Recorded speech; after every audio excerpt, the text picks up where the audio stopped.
मीन राशीच्या व्यक्तींनो, 2026 बद्दल एक गोष्ट तुम्हाला सुरुवातीला स्पष्ट सांगतो. हे वर्ष तुम्हाला लगेच आनंद देणार नाही. हे वर्ष तुम्हाला लगेच यश दाखवणार नाही आणि हे वर्ष तुम्हाला लगेच हलकंही वाटणार नाही. पण हे वर्ष पुढच्या अनेक वर्षांचा पाया घालणार आहे. प्राचीन शास्त्रामध्ये असं एक सुभाषित आहे बरं का. यह क्लेशम सहते सह सिद्धिम प्राप्नोती. जो माणूस संयमाने कठीण टप्पा सहन करतो तोच खऱ्या अर्थाने पुढे जात असतो. मीन राशी नेहमीच मनाने जगणारी रास आहे. इतरांना समजून घेणारी आहे. इतरांसाठी स्वतःचा सॅक्रिफाईस करणारी आहे, मागे ठेवणारी आहे आणि बऱ्याचदा स्वतःच्या गरजाही दुर्लक्ष करणारी आहे. बहुतांशी लोक हे स्वतःच्या परिवारासाठी अनेक गोष्टींचा त्यागही करतात. 2026 हे वर्ष तुम्हाला हे थांबायला आलेलं नाहीये, पण तुम्हाला एक प्रश्न विचारायला तर नक्कीच आलेला आहे. तू सगळ्यांसाठी इतकं करतोस, पण स्वतःसाठी नेमकं काय केलंस? हे वर्ष मीन राशीला हा प्रश्न विचारेल. या वर्षात काही गोष्टी जड वाटतील, काही निर्णय कठीण वाटतील, काही लोक बदललेलेही दिसतील आणि काही नात्यांमध्ये अंतर जाणवेल. पण हे सगळं शिक्षा म्हणून नाहीये, हे सगळं सुधारणा म्हणून आहे. 2026 मीन राशीसाठी तोडण्याचं वर्ष नाहीये, हे घडवण्याचं वर्ष आहे. हे वर्ष तुम्हाला अधिक वास्तववादी बनवेल, भावनिकदृष्ट्या आर्थिक स्थिर करेल आणि सर्वात महत्त्वाचं म्हणजे तुम्हाला स्वतःची किंमत ओळखायला शिकवेल. म्हणून जर मित्रांनो सध्या तुमच्या मनामध्ये थोडी भीती असेल, थोडा गोंधळ असेल ना, किंवा पुढे काय असा प्रश्न जरी असेल ना, तर तुम्ही हा व्हिडिओ शेवटपर्यंत ऐका. कारण की तुम्हाला नक्की पुढच्या वर्षाचं चित्र कसं असेल, पुढं काय कशी वागणूक ठेवली पाहिजे, हे तुम्हाला या व्हिडिओमधून कळेल. कारण की हे भविष्य तुम्हाला घाबरवण्यासाठी नाही हो. हे भविष्य तुम्हाला एक तयार करण्यासाठी आहे पुढच्या वर्षासाठी. 2026 मध्ये एक सखोल वास्तववादी आणि सकारात्मक दृष्टीने आपण हे पुढचं विवेचन बघूया. मीन राशीला हे वर्ष का वेगळं आहे? कारण मीन रास म्हणजे शेवटचीच रास आहे. सर्व अनुभव, सर्व चुका आणि सर्व समज यांचा एक निचोडच असतो तो. प्राचीन सुभाषितामध्ये काय सांगितलेलं आहे? अनुभवेन विना ज्ञानम निष्फलम भवती. अनुभवाशिवाय ज्ञान हे निरुपयोगी आहे. आणि 2026 हे वर्ष मीन राशीसाठी ज्ञानाचं नाही, अनुभवाचं वर्ष आहे. हे वर्ष तुम्हाला गोड स्वप्न दाखवायला आलेलं नाही. हे वर्ष तुम्हाला जमिनीवर उभं करायला आलेलं आहे. आणि हे जरा कठीण वाटलं तरी दीर्घ काळासाठी हेच वर्ष तुमच्या आयुष्यातील सर्वात उपयोगी ठरणार आहे.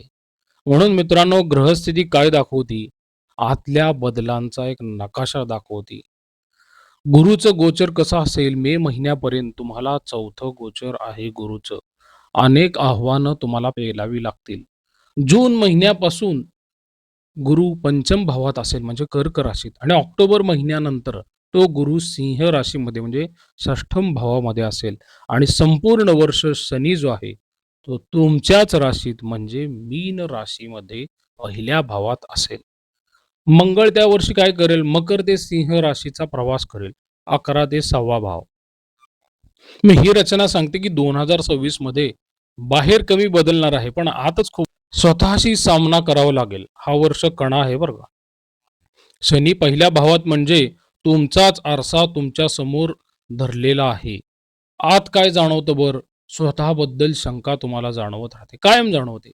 आत्मविश्वास कमी वाटतो, हा पण वाटतोच, कारण की घटना तुमच्या आयुष्यात अशा बऱ्याच धक्कादायक घडलेल्या आहेत.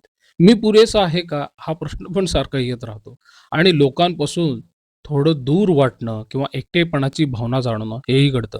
तर हे सगळं ऐकायला नकारात्मक वाटतं, पण खरं सांगायचं तर हीच प्रक्रिया तुम्हाला बनावट ओळखीतून बाहेर काढते. शनी काय काढून टाकतो बर? लोकांना खुश करण्याची सवय काढून टाकतो. अति सहानुभूती काढून टाकतो. स्वतःला विसरून देणं, सगळं माझ्यावरच आहे हा भाव ठेवणं, ह्या गोष्टी तुम्हाला शनी शिकवतो. शनी काय देतो तुम्हाला? स्वतःसाठी उभं राहायची ताकद देतो. भावनिक सीमा देतो. तुम्हाला एक निर्णय क्षमता देतो.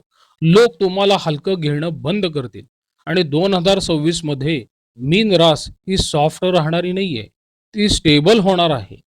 गुरु मिथुन राशीमध्ये असेल म्हणजे काय? मनाची अस्वस्थता पण स्पष्टता असेल. कारण की तो 4था भाव आहे.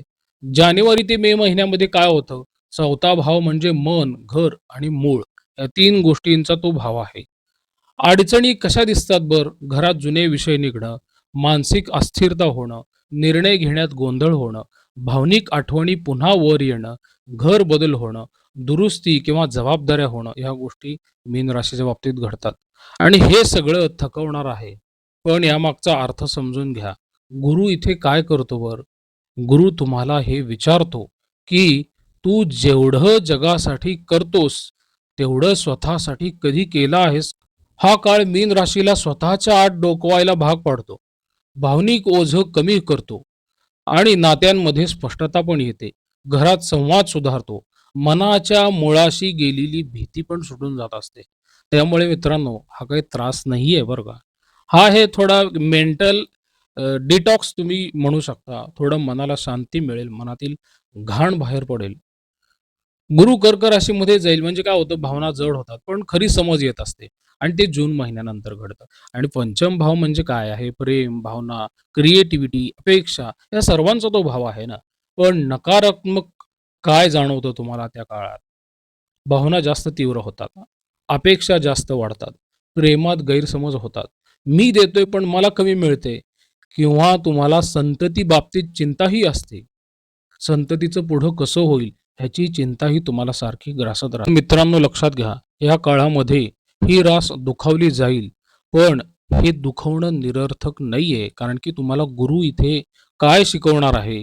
प्रेम म्हणजे त्याग नव्हे, तो समतोल असतो. या काळात काय होतं, खोट्या अपेक्षा गळून पडतात. खरी माणसं टिकत असतात आणि तुमच्या भावना ज्या आहेत ना, त्या मॅच्युअर होतात. क्रिएटिव्हिटीमध्ये खोलपणा येत जातो. मीन रास इथे काय करते?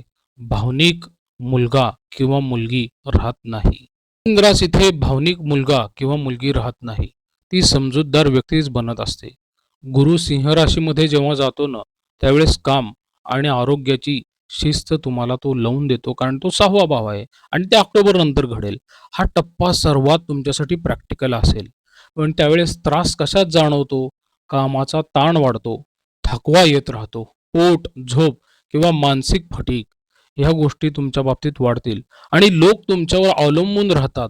मीच सगळं करतो अशी भावना तुमच्या मनामध्ये येईल आणि ती जी भावना आहे ती सुद्धा गळून पडेल. पण याचा फायदा काय आहे? षष्टम भावातील गुरु तुम्हाला काय सांगेल? जर तू स्वतःची काळजी घेतली नाहीस, तर आयुष्य तुम्हाला मागं टाकेल. आणि हा काळ काय आहे मित्रांनो, तुमचा दिनचर्या सुधारतो, आरोग्याकडे लक्ष द्यायला लावतो, कामात तुमची स्पष्टता आणतो, लोकांना नाही म्हणायला शिकवतो आणि गोंधळही कमी करतो. त्यामुळे हा त्रास नाही, हा सेल्फ डिसिप्लिन ट्रेनिंगचा भाग आहे. यापुढे काय होतं, मंगळ जो आहे ना, मंगळाची जी गोचर आहेत, ती अगदी मकर राशीपासून सिंहेपर्यंत आहेत. भावनिक प्रतिक्रिया ज्या असतात त्या नियंत्रित करायला तुम्हाला एक शिकवण मिळणार आहे. वर्षभर मंगळ तुम्हाला काय सांगेल? लगेच प्रतिक्रिया देऊ नका. प्रत्येक लढाई तुमची नाहीये, कशाला मध्ये पडताय त्या लढाईच्या? राग म्हणजे शक्ती नाहीये आणि शांतता म्हणजे कमजोरी नाहीये. तर मीन राशीसाठी हा एक मोठा धडा आहे. मोठी झेप नाही, पण मजबूत पायाभरणी आहे ना आणि ही करिअरसाठी आहे. 2026 मध्ये काय होईल तुमच्या करिअरमध्ये? काम दिसतं कमी, पण त्या कामाचा खोल परिणाम होतो. तुमचं स्किल सुधारतं. लोक तुमच्यावरती विश्वास ठेवायला शिकतात. नाव उशिरा पण टिकणारं मिळून जातं. हे वर्ष मित्रांनो शो ऑफ करिअरचं नाहीये. हे लाँग टर्म करिअरचं आहे. आणि नातेसंबंधाचा जर विचार केला ना, तर कमी लोक, पण खरे लोक तुमच्याबरोबर राहतील. काही लोक दूर जातील, काही मुखवटे गळून पडतील, पण जे राहतील ते आयुष्यभराचे असतील. प्रेमात स्वतःला गमावणं थांबेल, स्वतःचा सन्मान वाढेल. पैशाच्या बाबतीत जर विचार केला ना, तर पुरेसं कळण्याचा हा काळ आहे. अचानक मोठा पैसा नाही, पण वेस्ट कमी. भावनेतून खर्चही थांबतो आणि सेव्हिंग हळू-हळू वाढत जाते. अंतिम निष्कर्ष काय असेल मीन राशीसाठी? मीन रास का मजबूत होणार आहे? माझा पुन्हा एकदा प्रश्न आहे, मीन रास का मजबूत होणार आहे? कारण हे वर्ष तुम्हाला तोडत नाही, तुम्हाला जागं करतं. तुमचं बालपण संपवतं आणि एक प्रौढ आयुष्याची तयारीच करून देतं तुम्हाला. वर्षाच्या शेवटी मीन रास काय म्हणेल? मी सुखी झालो नाही, पण मजबूत झालो आणि आता मला कोणी हलकं घेऊ शकत नाही. हे वर्ष शांततेचं, स्थैर्याचं आणि आत्मसन्मानाचं बीज रोवणार आहे. मित्रांनो, खरी परीक्षा ही कठीण काळामध्ये असते आणि तो मीन राशीचा टप्पा आता सुरू झाल्यासारखा भासतो. पण मी तुम्हाला एक गोष्ट नक्की सांगतो, जी असलेली गुरुबळ आहेत मे महिन्यानंतरची आणि त्याचबरोबर चंद्र, शुक्र, रवी ह्या तिन्ही ग्रहांची बळं, त्याचबरोबर केतू आणि राहू ह्या 2 पापग्रहांची बळ तुम्हाला नक्कीच पुढील वर्षात उत्तम रीतीने तारून नेणार आहेत. त्यामुळे तुम्ही स्वतःचं वेळोवेळी आत्मपरीक्षण करत राहा आणि तुमचा आत्मविश्वास कायम घट्ट ठेवा. जोपर्यंत मित्रांनो मीन राशीची 7.5 संपत नाही, तोपर्यंत तुमचं आत्मबळ वाढवण्यासाठी मी या चॅनलवरती तुमच्यासाठी व्हिडिओ करत राहील. प्रसाद कुलकर्णी, पंढरपूर. श्रीराम.